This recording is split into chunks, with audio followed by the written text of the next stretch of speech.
एक मुअज़्ज़ज़ घराना था। दो भाई एक ही घर में रहते थे। बड़े भाई की बीवी अमीर घर से थी और बहुत गुस्से वाली थी, जबकि छोटे भाई की शादी एक गरीब मगर सलीकामंद लड़की से हुई थी। वो हर काम दिल लगाकर करती थी, खाना पकाना हो या सफाई।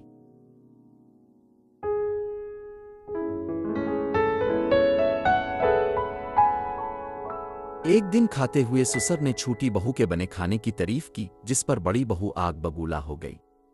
बड़ी बहू सास को भड़कती, जिस पर वो छोटी बहू से गुस्से से पेश आती थी, लेकिन छोटी बहू ने कभी अल्फाफ ना की। एक दिन बड़ी बहू फोन पर बातों में मसरूफ थी। इसने बड़ी को कहते सुना, मेरी सास को लगता है कि सारा काम मैं ही करती हूं। इस पर बड़ी ने छोटी को बातें सुनाई। छोटी बेचारी हर बात बर्दाश्त कर जाती थी, हत्ता के बच्चों के सामने अपनी बेइज्जती भी। सफाई करते हुए उन्होंने टीपू के चलाने की आवाज सुनी। इसने गुस्से में फ्रेम तोड़ दिया था और अब मां पर ही चला रहा था। एक दिन ससुर का बाजार से आते हुए हादसा हो गया। इसके पांव में चोट आई थी।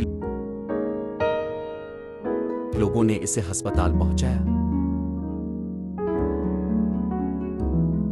डॉक्टर ने उन्हें आराम करने का कहा। सब घर वाले परेशान थे। इस नाजुक वक्त में छोटी बहू छुटान बनकर खड़ी हो गई। अस्पताल के चक्कर, दवाएं, रात भर जागकर तीमारदारी, सब कुछ उसने अकेले संभाल लिया।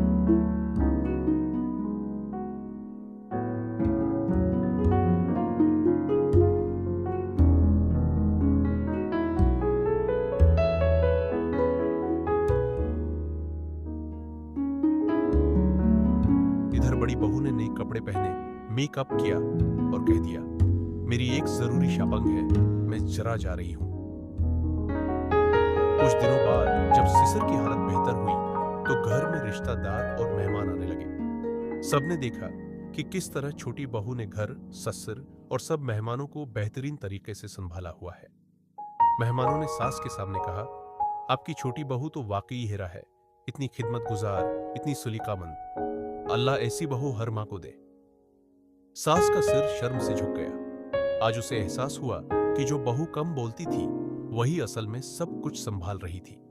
इसी दिन सास ने छोटी बहू को सीने से लगा लिया और कहा, बेटी, आज समझ आई कि असल खिदमत बातों से नहीं, दिल से होती है।